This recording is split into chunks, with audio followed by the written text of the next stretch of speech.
Hello guys, today we're going to be talking about TEKS number 8.8a, which talks about modeling with an inequality that involves fractions, okay?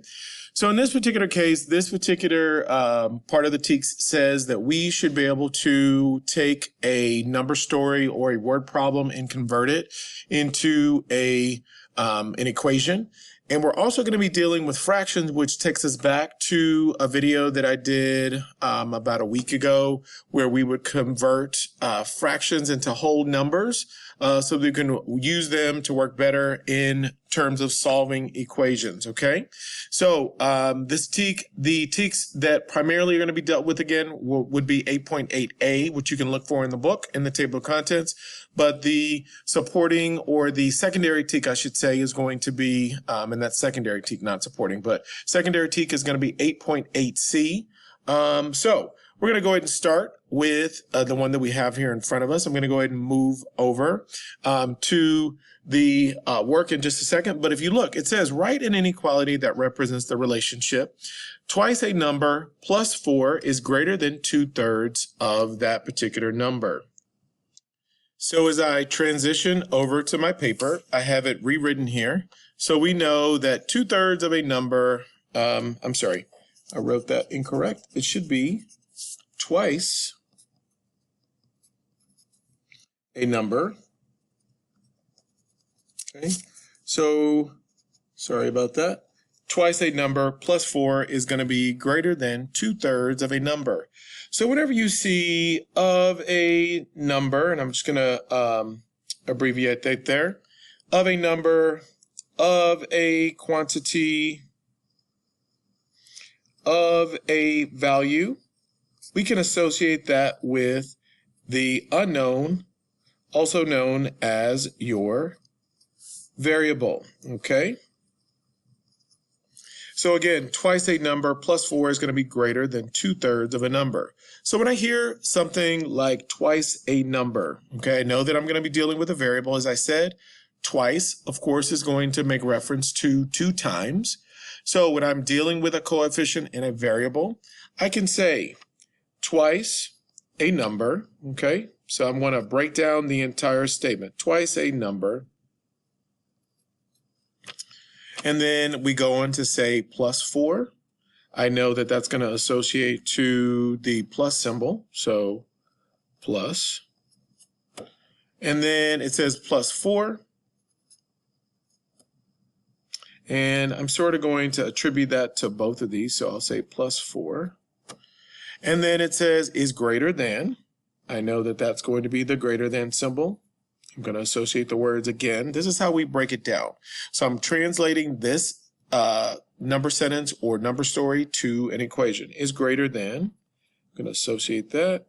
And I do this to make sure that I'm staying on track. Is greater than 2/3 of a number. 2/3 of a number. So when I hear 2/3 of a number, I know, again, I'm dealing with a variable. And I could associate 2/3 of a number, because if I multiply 2/3 times some number, that will be 2/3 of that number. And I will say, again, 2/3 of a number, okay? So I'm going to label this as number 1, okay? So I have made my equation. Now what I'm going to do is I'm actually going to take this and I'm going to start solving, because that was the secondary TEKS, remember. So I'm going to rewrite this again as 2x plus 4 is greater than 2/3 on a separate sheet of paper. Okay. I'm going to associate this. So again, 2x, I just wanted to give myself room to solve. 2x plus 4 is going to be, hang on a sec, 2x plus 4 is greater than 2/3 x. Now, I want to, as I did in the previous video, I want to come up with an LCM. The LCM is dealing with the denominators, and that's how I make, that's how I can use that to get rid of the fractions in my equation, okay? I could easily make any number into a fraction by putting it over 1, 2x over 1, also 2x, 4 over 1, also 4. This number right here, 2/3, that's the number in my denominator. So I'm going to use the numbers 1 and 3 for my LCM. I'm going to, again, we can think about this as like saying your multiplication facts. I know that 1 times 1 is 1, 1 times 2 is 2, 1 times 3, so on and so forth. I know that 3 times 1 is 3, 3 times 2 is 6, 3 times 3 is 9, so on and so forth. So far I already can see what my lowest or least common multiple would be. The least common multiple in this case is going to be 3, so I'm going to multiply each side by 3. I'm going to put this as a fraction because I'm dealing with fractions. So each part of the statement, each expression is going to be multiplied by 3.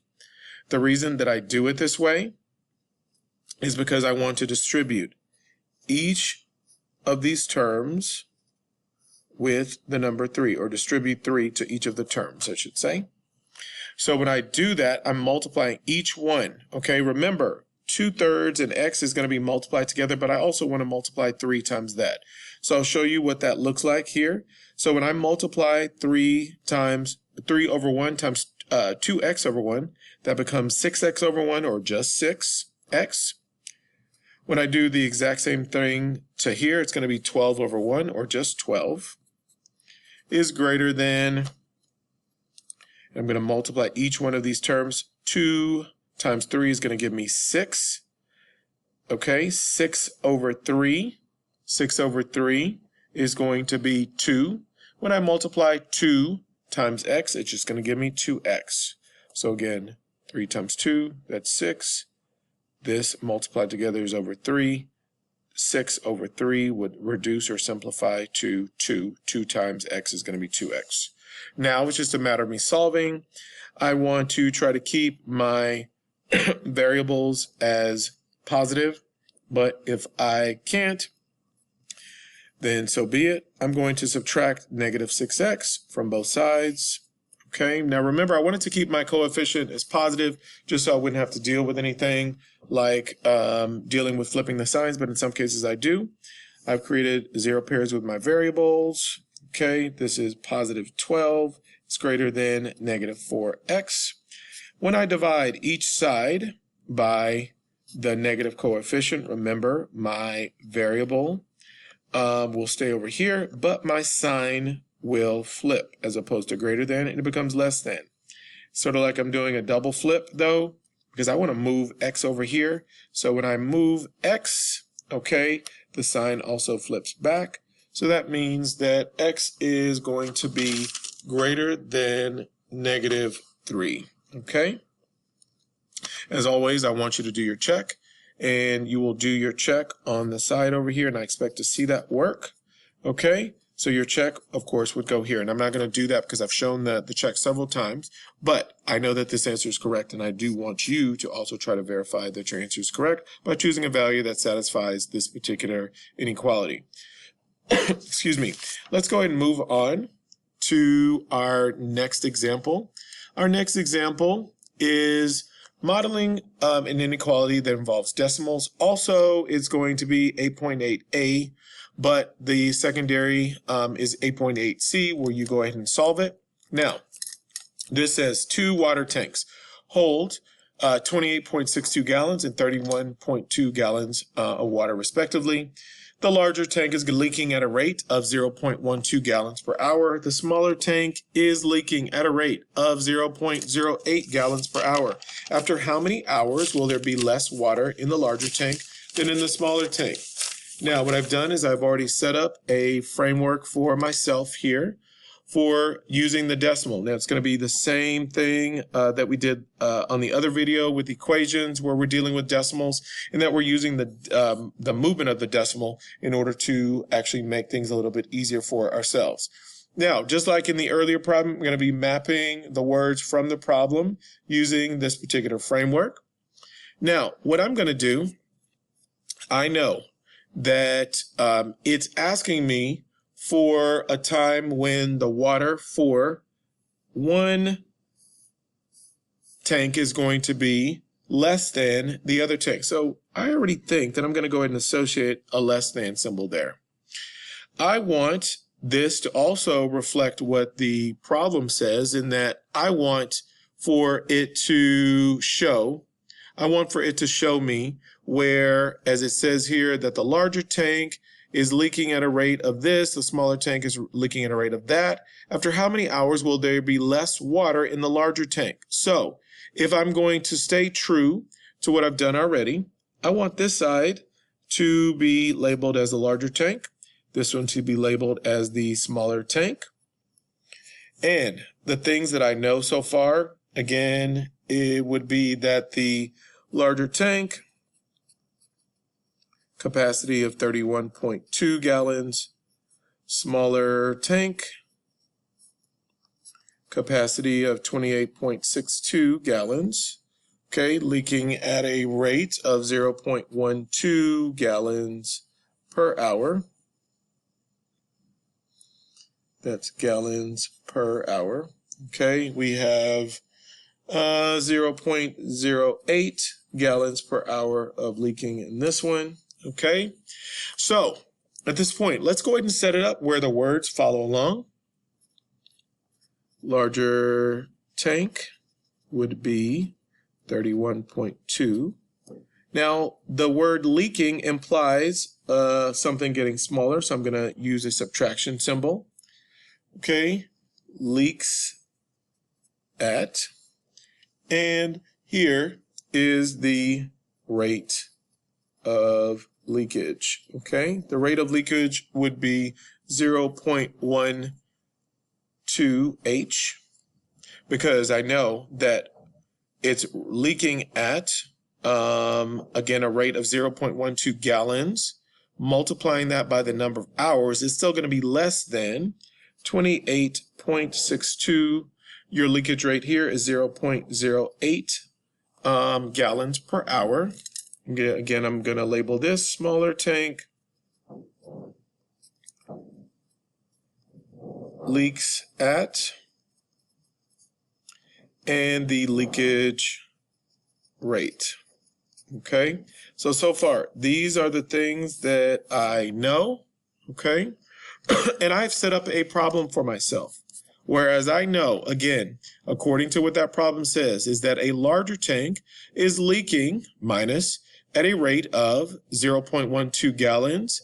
Multiplying that by the number of hours, I want to compare that, and I know that I want to find out a time frame that is less than. Now, the reason, again, that H is our variable is because we need to make a comparison, okay? And the thing that could change could be the number of hours that will take, okay? So I'm comparing that against the smaller tank leaking at a rate of 0.08 gallons per hour, okay? So now I'm going to set this up, but before I do that, I'm going to swap this paper out. I want to go ahead and look at all of the decimals in my problem. That's 31.2, 0.12, 28.62, and I know that after I have moved my decimal, what I've done as in my previous problem, I know that I had to move that decimal over twice for the vast majority of these, but I'm going to apply that to each one of the terms. Okay. So through the magic of YouTube, what I've done is I have moved all of my numbers over. Remember, I had to move each one of these decimals twice to the right. That then became 3120 for this number, minus 12H is less than 2862 minus 8H. What I've done is I have added 12 to both sides. This becomes a positive 4H, okay? I have moved this over. This now is going to be 0 pairs. We have 4H is less than, and in this case, this will be 258. I'll divide both sides by 4. Okay, when I divide both sides by 4, that becomes 64.5 is less than H. And when I flip it again, because I just want this to be on the other side, when I flip the variable over here, I also have to flip my sign. This becomes H is greater than 64.5, meaning that after 64.5 or anything greater than 64.5 hours, that is the amount of time that it would take for the larger tank to be less than the bigger tank.